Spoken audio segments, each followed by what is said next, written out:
Hello Year 10. I thought for this bout of remote learning it would be quite nice for us to look at distance time graphs and velocity time graphs. This is a topic you will have already covered in your physics lessons, but as we will shortly discover, mathematics does things a little bit differently and asks a few more questions as well of the data in front of them. But I'll review all the content that you should have known from your physics lessons as well, and hopefully I'll go through that quickly enough that it doesn't cause too much boredom. So we'll look first at a standard distance time graph. And the first thing I note when I see this in an examination is that my distance axis on the y-axis is measured in kilometres, and my time is measured in minutes on my x-axis. And that will be crucial if I'm asked to give the units of anything at any point. Now I look at this graph and I ask myself, what story does this tell about my object? Well, my object is starting at some point that we're defining as a distance 0 kilometres away. So its start position, and then for the next 15 minutes it moves to some point 3 kilometres away from where it began.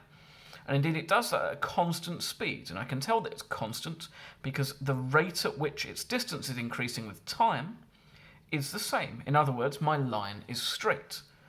Mathematically, we would talk about that as the gradient of my line. My gradient is constant, my straight line, and therefore my speed must be constant. Then at point B, my object stops moving. For the next 5 minutes, its distance does not increase or decrease, and therefore it is stationary. Its speed is 0. And indeed, we note that my gradient, my change in y over change in x, is 0. And so it seems reasonable to conclude just from that observation that my gradient represents, or at least is related to, the speed of my graph. C to D takes 10 minutes and increases a significant distance from 3 kilometres away from the starting point to 9 kilometres from its starting point. So it's moving in the same direction as from A to B, but it's moving at a higher speed. And I can see that just because every 5 minutes my distance increases by 3 kilometres, whereas every 5 minutes here my distance increases by 1 kilometre. Once again, mathematically, my gradient is steeper, and therefore my movement from C to D is faster. D to E is once again stationary, my distance is not changing with time, and therefore my gradient is 0. And then E to F, the object's moving back in the opposite direction. Now the physicist in me thinks therefore this needs to be labelled displacement on my y-axis, really. But as we can see, my distance is decreasing back to 0. In other words, my object is returned back to where it started from. This could be, for example, me popping out of my house, walking along to a library, picking up and browsing a book briefly, walking a bit further along to a cafe, stopping for a nice cup of coffee, and then walking back to my house. Now, there is something we can calculate from this graph, and that is the speed of my object, as I've already alluded to, and indeed that's given by the gradient of my graph. So let's look first at the position from A to B. My gradient is defined as my change in y, change in distance, divided by my change in x, change in time. Well, you know that distance over time is defined as my speed, and that's why my gradient of my graph gives me my speed. So from A to B, my change in y is plus 3. A to B, I'm increasing by 3, and my change in x is plus 15. I'm increasing by 15. And therefore my gradient, my speed, is 3 divided by 15, or 0.2, and then looking at my units, kilometres per minute. C to D, we can do the same thing. We want the gradient of this line from C to D. My change in x here is plus 10 minutes. My change in y is plus 6 kilometres. And so my gradient is 0.6 kilometres per minute. E to F, if we're calculating speed, we don't need to consider the direction that that's moving in. Once again, my gradient though, so my gradient will be negative, and we can see that. My change in y from E to F is minus 9 kilometres. My change in x from E to F is plus 15 minutes.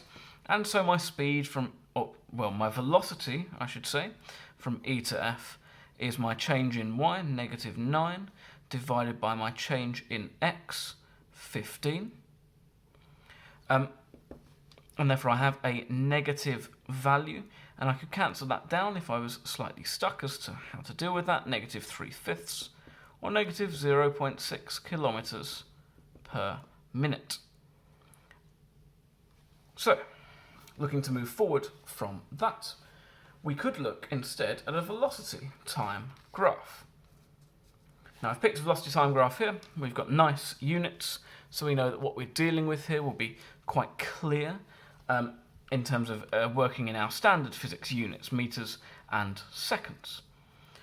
Once again, I could look at what story does this graph tell me. It tells me that at time t is 0, my object has 0 velocity, that is, it's stationary. In physics, we would refer to that as the object starts from rest. And then for my next 6 seconds, my velocity is increasing. And more than increasing, I can say that it's increasing at a constant rate. That is, that every time I go up by 2 seconds, I'm going up by 2 meters per second. Or in other words, my acceleration, the rate of change of velocity, is constant. And once again, we can tell that from the gradient of our line. Remembering that my gradient is my change in y divided by my change in x. That is, my gradient is my change in velocity divided by my change in time, which you know as acceleration, rate of change of velocity. And so I could calculate my acceleration for that first 6 seconds on my graph. In this case, my change in y is plus 6 meters per second. My change in x is plus 6 seconds. And so my gradient is just my acceleration. 6 divided by 6 is 1 meters per second squared. Meters per second divided by seconds. After that 6 seconds, I notice then that I have my horizontal line. This doesn't mean in this case that the object has stopped moving. It just means that it's moving at a constant speed of 6 meters per second. In other words, its acceleration is 0, and indeed the gradient of that line is 0. There's something else, though, that we can calculate from this graph, and that is the distance travelled. And the distance travelled is given by the area beneath this graph. The reason I can do that is that the area beneath my graph is effectively my y value, so velocity, multiplied by my x value, time. Velocity is just speed with a direction, and you know that speed multiplied by time is my distance. So, if I can calculate the distance underneath this graph, I can work out the total distance travelled. I notice that I have a compound shape here. I could approach this in a number of ways. I'm going to approach it as one single shape, a trapezium, but you could equally approach this as a triangle and a rectangle and add those two results together. It will become clear in a moment why I'm choosing to use a trapezium.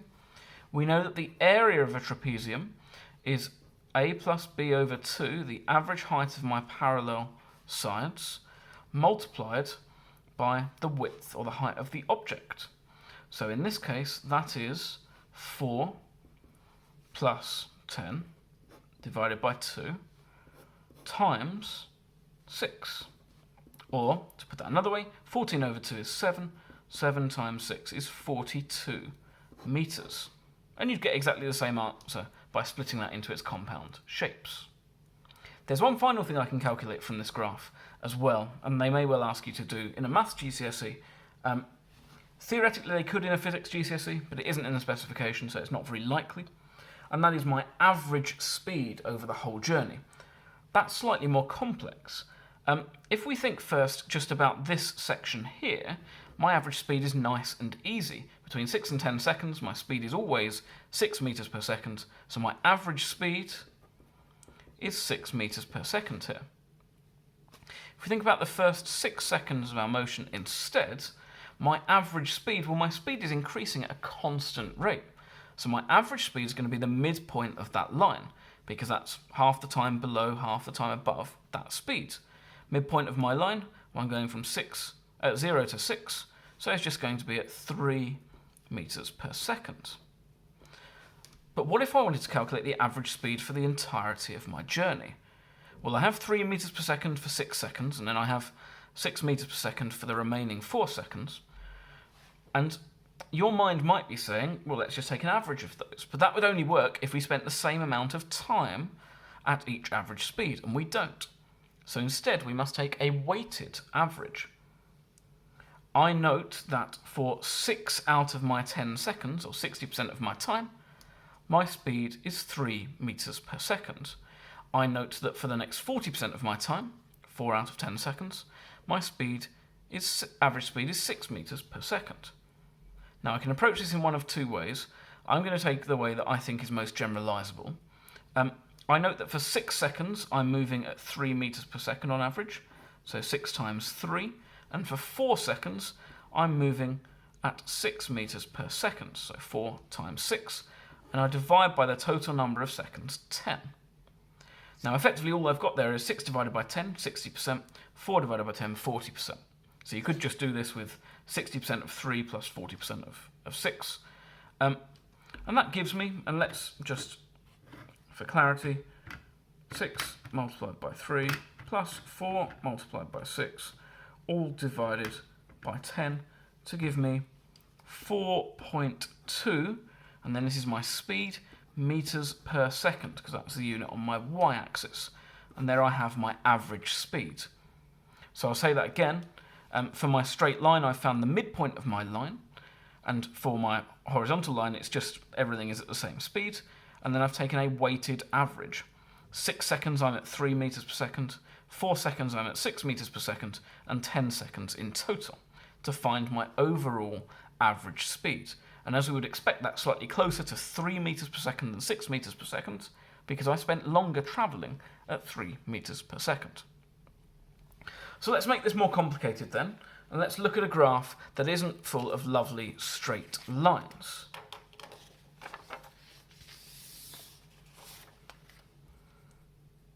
Now we can face curved graphs either in a situation for speed time graphs or for distance time graphs, but we're going to consider just this example here for my speed time graph. Now everything is still exactly the same. I find my speed by calculating by reading off my y-axis, my acceleration by calculating my gradient, and my distance travelled by calculating the area beneath the graph. It's just how we go about this that's a bit different. Let's imagine first that I want my acceleration at 2 seconds.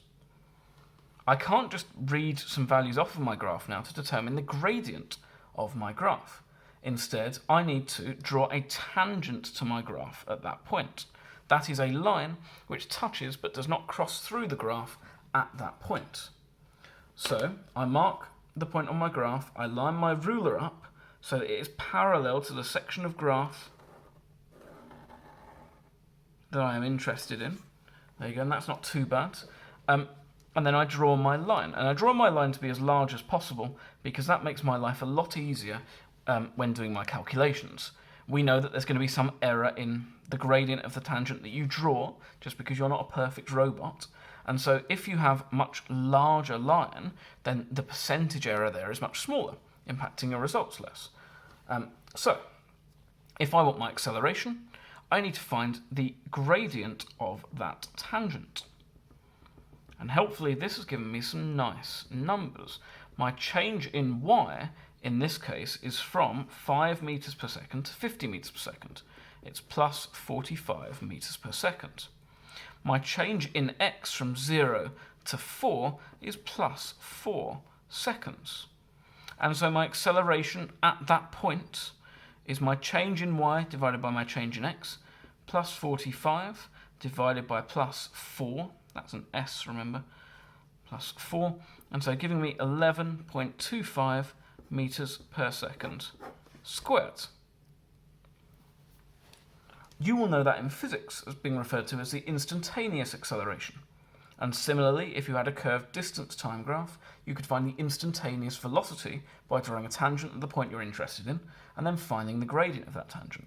And I do urge you to make that tangent take up as much of the graph as possible, so that any reading errors that you end up having are a very small fraction of the values you're actually calculating. We can also, of course, be asked to find out the distance travelled in this time. Now, you'll get some help with this in the exam. In physics, you will have been told to just count the squares, but that's quite imprecise, as you will have discovered, and we have a slightly better way, although it's still an estimate, in mathematics, known as the trapezium rule.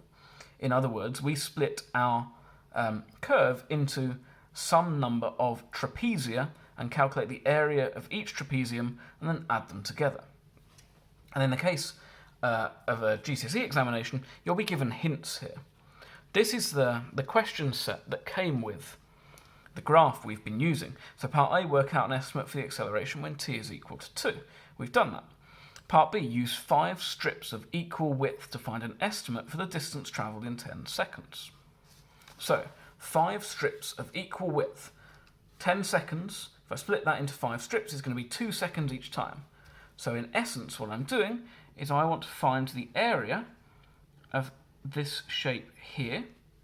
Now it's just a triangle, plus the area of this shape here, so it's 4 seconds.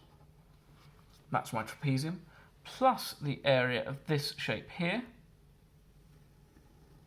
yet another trapezium, plus the area of this shape here, yet another trapezium, plus the area of this shape here, yet another trapezium. And this is why I chose to use one of the previous questions to remind you of the formula for the area of a trapezium, but I'll restate it here. The area is a plus b divided by 2 multiplied by your height. And so we're going to do this. Let's call these trapezia 1, 2, 3, 4, 5. Now for 1, I have already said that this is just a triangle, but let's imagine we didn't notice that or something like that. So A and B are the lengths of my parallel sides, so A is 0 and B is going up here to 27. So that's 27 plus 0 over 2 times h, which is 2. So that's 27 divided by 2 times 2, which is just 27. And then area 2, my first height is 27. My second height, looking up here, is 44. So a plus b over 2, 27 plus 44 over 2, times 2. Again, because our widths are all 2 seconds, that's not going to change. So that just gives me 27 plus 44 divided by 2 times 2 is just 71. Looking at 3, we have the same starting point, so 44. This time we're going all the way up to 50 over 2, once again, times 2. The 2's are just cancelling each time to give me 94. Trapezium 4, I have 50. Then I'm going down on this side to what looks like 43 over 2 times 2, which is going to give me 93. And then my final trapezium, I'm starting at 43. I'm getting down to 20 over 2 times 2 is 63. And so the area of all of those trapezia, I just need to add all of those together. So my total distance is 27 plus 71 plus 94 plus 93 plus 63. My total distance, 27 plus 71 plus 94 plus 93 plus 63 is 348. Just checking my units, meters per second and seconds. Meters. And so I have worked out my total distance travelled. Now there is one final thing they could ask you in the exam, and they could ask you here, have you overestimated or underestimated your area? And if we look at this here, and we look at the trapezia I've drawn, this is pretty spot on. But then this trapezium here, I'm missing out this area. So 2 should actually be a bit larger. Same for 3. 3's missing an area, missing an area, missing an area. So my value, 348, is actually a slight underestimate. I hope all that's very clear. You can, of course, go back and watch any part that you find you need a bit more help on. You can also contact your teachers via the Dr. Frost Maths platform, which is where the questions for this week will be being set. But other than that, I hope you have a good and productive week. Thank you.